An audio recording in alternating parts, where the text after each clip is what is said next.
सर्दी अभी शुरू नहीं हुई, लेकिन पहले ही हम सर्द हो गए हैं। खुशी के दिन है, हमें अपने आप को चुस्ती में रखना है, सुस्ती में नहीं बल्कि चुस्ती में रखना है। जब हम खुदा के कलाम को देखते हैं कि जब यीशु मसीह की पैदाइश हुई तो जब चरवाहों ने सुना तो क्या किया, उन्होंने खुश हो गए, खुशी के साथ उसको देखने के लिए चले।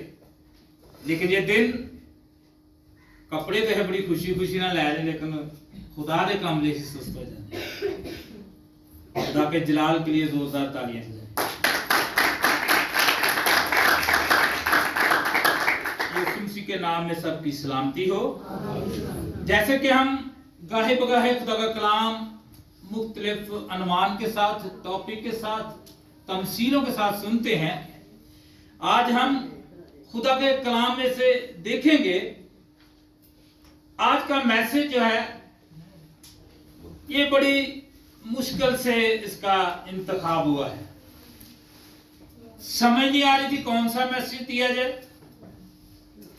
बड़ी कोशिश के साथ, खुदा के रूह को उसकी मदद के साथ रात को बैठकर फाइनल किया। तो हम खुदा के कलाम को आज देखते हैं। जो नबूवतें हैं, निशानियां हैं, पेशनगोइयां हैं, इनके मुताल्लिक हम देखेंगे कि यीशु मसीह के आने से पहले, पैदाइश से पहले पेशनगोइयों को देखते हैं। किस तरीके से, किस अंदाज से हम मनाते हैं इस खुशी को, इस इवेंट्स को, किस तरह हम सेलिब्रेट करते हैं, ये चीजें हम देखेंगे। और कुछ उसके सिंबल्स भी देखेंगे कि हम क्रिसमस की आमद को कैसे वेलकम कहते हैं। आइए खुदा के कलाम में से देखते हैं। मेरे साथ निकालिए रोमियो 15 बाब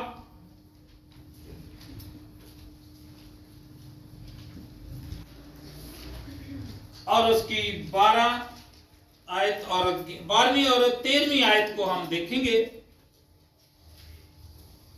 रोमियो 15 बाब और उसकी 12वीं और 13वीं आयत निकाल लिए सबने? कलीसिया में से कोई उठकर पढ़े इसको। और यशायाह भी कहता है कि यीशु की जड़ जाहिर होगी, यानी वो शख्स जो गैर कौमों पर हुकूमत करने को उठेगा, उसी से गैर कौमें उम्मीद रखेंगी।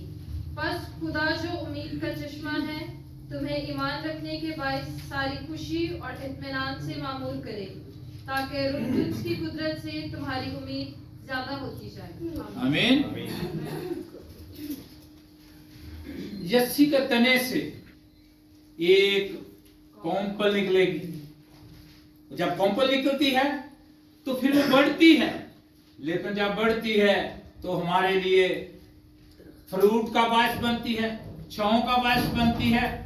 और कई दफा हम जब उसकी कोई साइड, कोई ऐसी जगह सूख जाती है, उसको हम काट कर उसको जलाने के भी काम में लगते हैं। लेकिन यहां हम देखते हैं कि ये जो कॉम्पल है ये क्या है, क्यों निकल रही है। अगर ये निकल रही है तो हमारे लिए ये क्या चीज है। जब हम खुदा के कलाम में से देखते हैं, आजकल जैसे एडवेंट का सीजन शुरू है, आज जो आमद का दूसरा इतवार है, इसमें हम मुख्तलिफ तरीकों से चर्चेज में जाते हैं। हर एक का तरीकेकार फर्क है, मुख्तलिफ तरीकों से लोग इस इवेंट्स को मनाते हैं, इसको वेलकम कहते हैं। आज हम भी कुछ चीजों पर गौर करेंगे कि हम किस तरह इसको देखते हैं। लेकिन जब हम देखते हैं कि पुरानी कलीसिया जो थी वो मुख्तलिफ तरीकों से खुदा के इस दिन को मनाने के लिए बहुत सी इवेंट्स करती थी, जिसमें कैंडल्स भी शामिल है, जो कि आजकल हम देखते हैं कैंडल्स जलाई जाती हैं। ये 4 हफ्ते होते हैं, जिन हफ्तों में कैंडल्स, एक इतवार जो पिछला आमद का इतवार था उस वक्त जलाई थी, आज के दिन, फिर अगले इतवार, फिर चौथा इतवार होगा उस दिन जलाई जाएगी।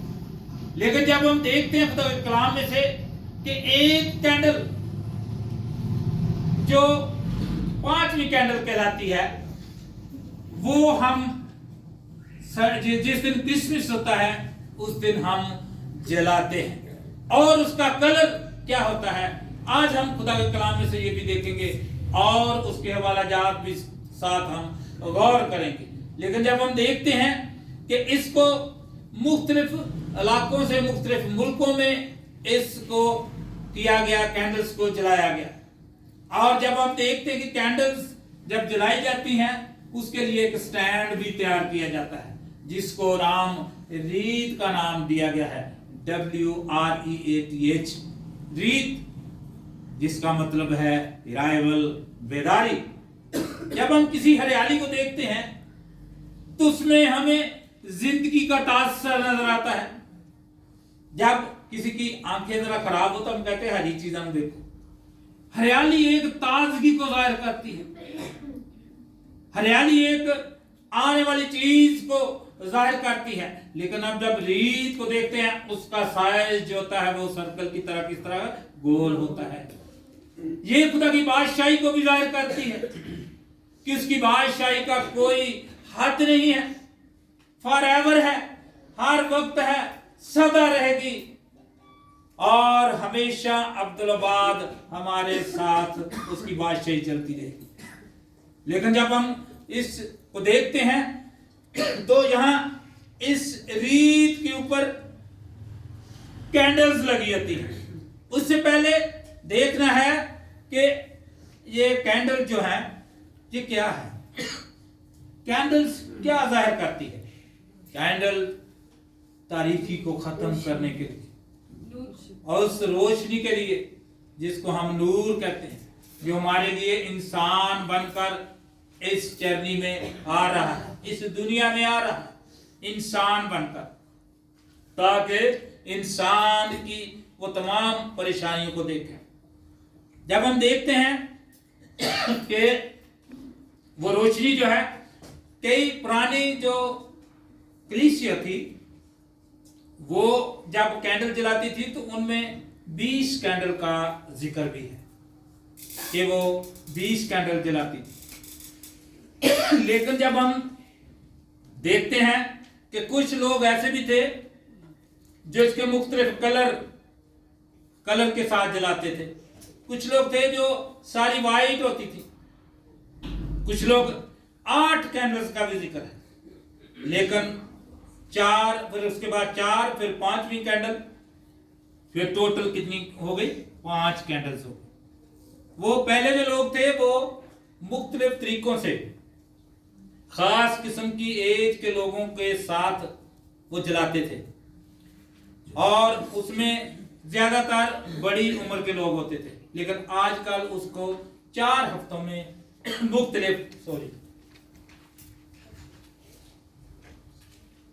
मुख्तलिफ एजेस के साथ जलाया जाता है। लेकिन जब हम देखते हैं इन कैंडल्स को तो ये 5 कैंडल्स के आज हम हवाला जात भी देखेंगे और उसके साथ हम उनके नाम भी देखेंगे। एक एक कैंडल के 2-3 मानी दिए गए हैं। नंबर 1, पहली कैंडल जो है इसको क्या कहते हैं, इंग्लिश में होप कहते हैं। क्या कहते हैं? होप, उम्मीद। और साथ में जब हम देखते हैं तो इसको प्रॉफिट कैंडल भी कहते हैं। क्या कहते हैं? प्रॉफिट कैंडल, नबी की कैंडल। क्यों कहते हैं? खुदा के कलाम में से देखते हैं, इसी बात को जो हमने पढ़ा है, इसी बात को हम देखेंगे, देखा है, हमने सुना है कि यशायाह नबी एक उम्मीद दे रहे हैं लोगों को। 750 पहले की बात बता रहे हैं कि हमारे लिए एक मुनज्जी आएगा, एक दाऊद के खानदान में से एक ऐसा फर्द आएगा जो हम सब के लिए नजात का बायस होगा। इसलिए इसको नबी के साथ प्रॉफिटिक कैंडल का नाम दिया गया है। यानी कि उस यशायाह नबी ने एक उम्मीद दिलाई है और इसको होप यानी कि उम्मीद का नाम दिया है। और दूसरी कैंडल लव भी कहते हैं, इसको प्यार, मोहब्बत और फेथ भी कहते हैं। और फिर तीसरा नाम जो इस कैंडल का है वो बैतलहम कैंडल, बैतलहम की मोमबत्ती। और जब हम देखते हैं, हवाला देखते हैं लूका 2 बाब उसकी 11वीं आयत में क्या लिखा है इस कैंडल के बारे में, यानी कि जो हम बैतलहम की कैंडल कहते हैं, वो 11वीं आयत में लिखा है 2 बाब की में कि आज दाऊद के शहर में तुम्हारे लिए एक नबी पैदा हुआ, यानी यीशु मसीह। हालेलुया। ये जब कैंडल्स को हम देखते हैं तो इनके नाम के साथ ये चैप्टर्स और वर्सेस साथ दी गई हैं ताकि हम समझ सकें कि अगर इसको किसी चीज का नाम दिया गया है तो क्या बाइबल मुकद्दस में है, क्या बाइबल ये फरमाती है। अगर हम इन तमाम चीजों पर गौर करते हैं तो ये हम दूसरी कैंडल का जो हमने देखा है वो है फेथ और लव। और जब हम तीसरी कैंडल देखते हैं इसकी अलामत जो है वो है जॉय, खुशी, शादमानी। लेकिन जब हम इसके नाम को देखते हैं तो इसको कहते हैं शेफर्ड कैंडल, चरवाहे की मोमबत्ती। चरवाहे इसलिए कि जब उन्होंने सुना, वो तो है मजदूर थे, अपना काम कर रहे थे, अपनी भेड़ बकरियों की रखवाली कर रहे थे, लेकिन यहां इस मोमबत्ती को इस खुदा के कलाम में मरकूम है, पढ़िए। मगर फरिश्ते ने उनसे कहा, डरो मत, क्योंकि देखो मैं तुम्हें एक बड़ी खुशी की बशारत देता हूँ जो सारी उम्मत के वास्ते होगी कि आज दाऊद के शहर में तुम्हारे लिए एक मुनज्जी पैदा हुआ है, ये मसीह खुदावंद। Yes, thank you. यहाँ चरवाहे खुशी मना रहे हैं। जब हम इस कैंडल को देखते हैं तो इसको जॉय का नाम, खुशी का नाम दिया गया है और इस कैंडल को इसलिए शेफर्ड कैंडल कहा गया है। वहां चरवाहे थे, वो खुश हो गए, उन्होंने कहा ये किस तरह की खुशखबरी है। लेकिन जब वो खुशखबरी को जाकर देखते हैं तो आपस में खुशी मनाते हैं। इसलिए अब जब हम देखते हैं कि इन कैंडल्स को, ये हमारे इल्म में होना चाहिए।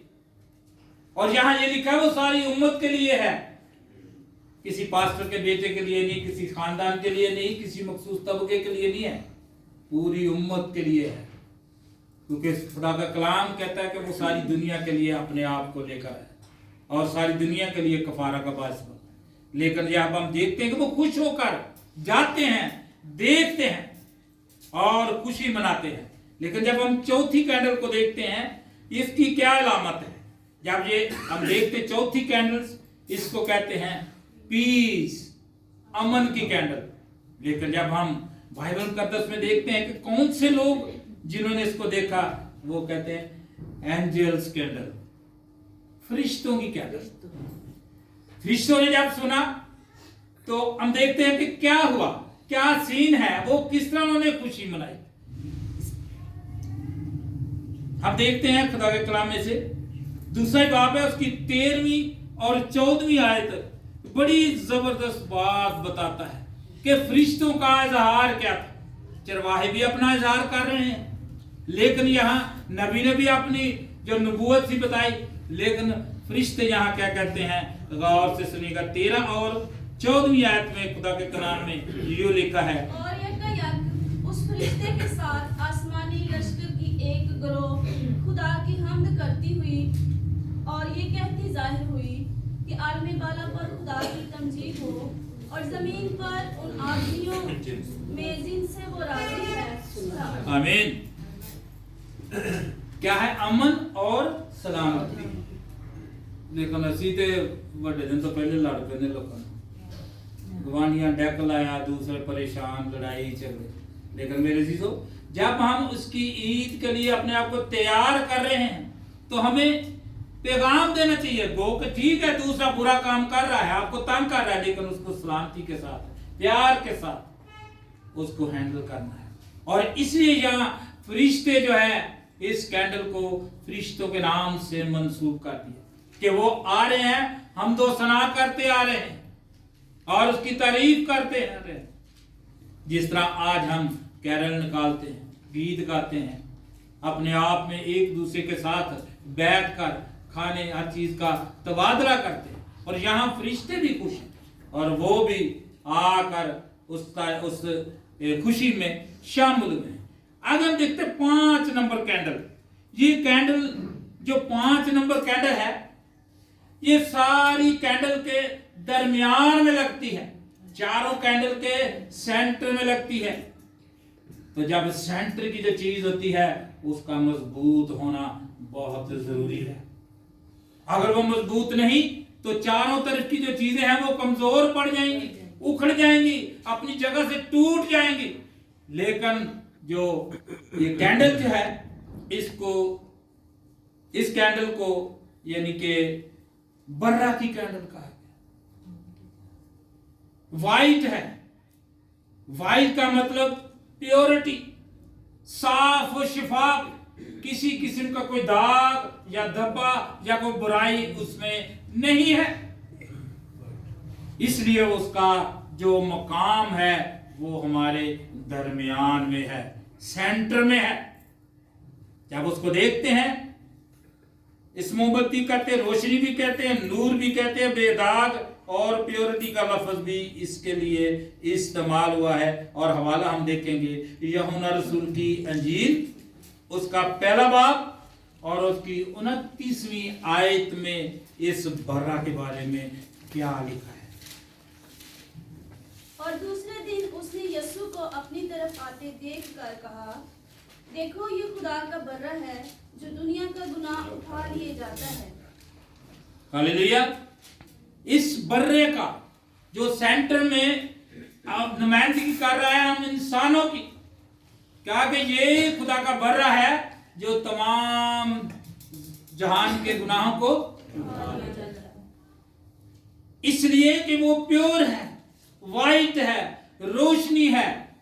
और वो रोशनी दुनिया के लिए एक बरकत, एक नूर, एक सच्चाई लेकर हमारे दरमियान में आता है। इसलिए इन कैंडल्स को जलाया जाता है। बहुत से ऐसे मशरकी लोग इस कैंडल्स को जब जलाते थे तो उनके मुख्तलिफ जो टाइमिंग है वो मैं आपके साथ शेयर करता हूं। कहते थे मशरकी लोग जब जलाते थे तो ये 15 नवंबर से 24 दिसंबर को खत्म करते थे और आपस में खाने पीने की चीजों का भी वो देते थे, लेते थे। और जब स्पेन के लोगों को देखते हैं तो वो इसका नाम जो है वो पैसाडोस का नाम इसको देते हैं। इस रस्म को पैसाडोस का नाम देते हैं। हो सकता है बोलने में थोड़ा कोई ऊपर नीचे हो, लेकिन उसका जो PASADOS है, मतलब इसके स्पेलिंग्स हैं। लेकिन जब हम एक और देखते हैं कि जहाँ इसका मतलब भी उसने बताया है, पैसाडोस का मतलब भी बताया है शेल्टर, छुपने की जगह, रहने की जगह, और वो ऐसी महफूज जगह। इसलिए इसको कहते थे। और कहते थे रात गुजारने की जगह भी इसको लफ्ज यानी कि मानी दिया गया। और आगे जब हम देखते कुछ लोग जो थे वो 16 दिसंबर से लेकर 24 दिसंबर तक, और वो उस सफर को भी शामिल करते थे जो मुकद्दस मरियम और मुकद्दस यूसुफ ने गुजारा था, उसको भी इसमें अकाउंट करते हैं। लेकिन हम कैसे करते हैं, हमारे ऊपर भी सवाल है। असि किस तरह कर रहे अपने घर बत्तियां ला के, लाइटें लगा के, वो क्यों चुप को कर गए? गल यही है कि असि की करने हैं, अपने घरों के ऊपर क्या करते हैं, लाइटिंग लगाते हैं। लेकिन चाइनीज लोग जो है वो भी हमारी तरह ही अपने घरों के ऊपर लाइटिंग लगाकर इस आने वाले दिनों को खुश आमदीद कहते हैं। लेकिन इसमें हम और भी कुछ चीजों को शामिल करते हैं। सबसे बड़ी बात है कि जब क्रिसमस आता है तो कोई भी ऐसा घर नहीं होता कि वो कहे कि मेरे घर में क्रिसमस ट्री ना हो।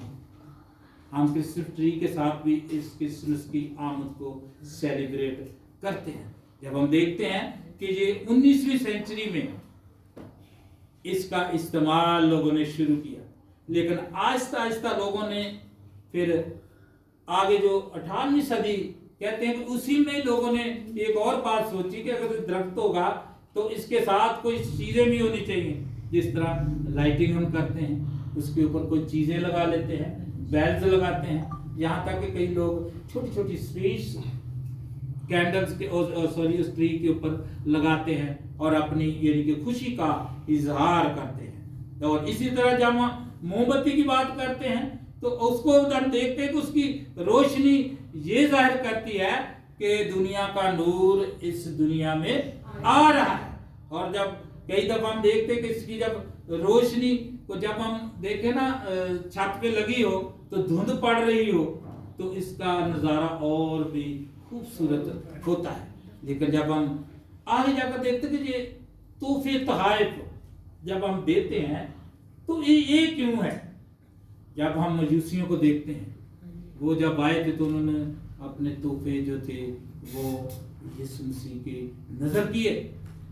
उसी बात को हम याद करते हैं, इसी से हम एक दूसरे के साथ अपनी खुशी को बांटते हैं। लेकिन फिर हम देखते हैं कि यीशु मसीह कहाँ पैदा हुए? चरनी में पैदा हुए। चरनी का क्या मतलब, क्यों चरनी में पैदा हुआ, इसके लिए भी हम आगे चलकर क्रिसमस वाले दिन में इस पर गौर करेंगे। लेकिन यहाँ इसका मान ये है, फ्रांसीसी जुबान में इसको कहते हैं खाने के लिए, यानी कि इस्तेमाल करते हैं चीज। चरनी खाने वाली चीज, यानी कि खाने वाली जगह। और जब हम लातीनी जुबान में देखते हैं तो इसको कहते हैं चिबाना। जैसे हमारे जानवर हमारे घर में तो जब वो खा लेते कुछ चीज तो फिर जिगाली करते हैं, ये चरनी वो चीज है। लेकिन अगर आप जब देखते हैं तो चरनी एक ऐसी चीज है, जब हम भी जाएं तो हम भी अपने कपड़े मुंह के ऊपर कोई चीज रख कर जाते हैं, बदबू आती है, स्मेल आती है। लेकिन यीशु मसीह का वहां पैदा होना इन तमाम नफरतों को खत्म करने के लिए वो चरनी में पैदा हुआ। लेकिन उसको अस्तबल भी कहते हैं, पालना भी कहते हैं, पंगूड़ा लफ्ज भी इस्तेमाल हुआ है। ये तमाम चीजें जो हैं ये हमें यहाँ से नजर। लेकिन हम देखते हैं बैतलहम, इसका क्या मानी है? बैतलहम रोटी का घर। क्या मतलब है? रोटी का घर। कई दफा ये छोटे छोटे सवालात हमसे पूछे जाते हैं तो फिर हम उनका जवाब दे नहीं सकते। ये इन दिनों में इन चीजों का बताना इसलिए जरूरी है कि अक्सर ही लोग बहुत से सवाल करते हैं। हमारे पड़ोसी तो फिर सवाल करते ही बड़े ने ना, वह क्यों बनाते तुसी आपको करते तुसी। लेकिन हमारे इल्म में होना बहुत जरूरी है। इसलिए जब हम देखते हैं कि चरनी में आने का मकसद ही यही था कि नफरतों को खत्म करना है और सुलह और सलामती पैदा करनी है। और जब हम एक और चीज जो अक्सर हम करते हैं वो क्या है? सांता क्लॉज,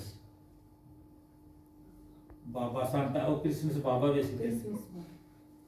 अब आजकल तो वो घरों में लोगों ने बने हुए हैं, लगा लेते हैं, लाइटिंग उस पर लगाते हैं। ये भी इस हमारी इस सेलिब्रेशन में शामिल है। ये एक बहुत बड़ा आदमी था, मुकद्दस था, ये सेंट निकोलस नाम था उसका। और वो खैरात करता था, लोगों की मदद करता था, देखता था कि लोग खुशियां मना रहे हैं। लेकिन कोई गरीब ऐसा भी है जिसके पास क्रिसमस मनाने के लिए ना कपड़े हैं ना खाने के लिए कोई चीज है, वो चोरी चोरी चीजों को दे देता था। जब वो सो के उठते थे तो उनके घरों में, उनकी सेन में, उनके दरवाजे के आगे कोई ना कोई चीज पड़ी रहती थी और वो खुश हो जाते थे और खुदावंद का शुक्र करते थे कि खुदावंद हम भी तेरी इस सेलिब्रेशन में शामिल। तो आज हमें सोचना है कि हम क्या करते हैं। हमें भी और बहुत सी चीजें देखनी है। हमारे इर्द गिर्द, हमारे दरमियान, हमारे पड़ोस में कोई ऐसे लोग हैं कि जिनके लिए इन चीजों का होना जरूरी है, ताकि जिस तरह हम अच्छे कपड़े पहनकर, अच्छा खाना खाकर इस दिन को मनाएंगे तो जरूरी है कि वो भी हमारे बहन भाई हमारे साथ मिलकर इस खुशी में शामिल हों। तो खुदा के कलाम में लिखा कि हम सब मसीही जो हैं, हमारा कोई भी इलाका हो, कोई भी बहन भाई हो, कोई भी रिश्तेदार हो, लेकिन हम आपस में क्या हैं? हम एक खानदान की तरह हैं। लेकिन हम जब एक खानदान में हों तो एक खानदान में से दो बंदों ने अच्छे कपड़े पहने हों और दूसरे के पास अच्छे ना हो तो अफसोस होता है। मैं एक छोटी सी बात शेयर करता हूँ कि मैं एक दफ़ा 1-2 साल की बात ही है, बच्चे मेरे साथ ही थे, हम गांव में गए तो सबके पास कपड़े थे, सबके पास हर चीज़ मौजूद थी, लेकिन एक भतीजा मेरा जो है वो छोटा, तो उसको पूछा कि तेरे पास क्या है? उसने कहा जी सारा कुछ है, थे मेरे को तो जूती को नहीं। मैंने कहा ये तो एहसास करता रहेगा सारा दिन, खुशी नहीं होगा, यही सोचता होगा कि मेरे पास तो जूती नहीं है। जूती उसके पास थी तो उसने कुछ दिन पहले ले ली, तो वो सब कह रहे कि नहीं अब यही पहनो। मैंने कहा नहीं, सबके पास नहीं होगी तो ये सोचता रहेगा सासे कमतरी में रहेगा, उसको फिर जूती नहीं लेके दी। कहने का मकसद ये है कि अगर हम अपने आप को सोच सकते कि मैं सारा नु चंगा लगा बड़े देने वाले दिन, लेकिन दूसरे का भी हक है।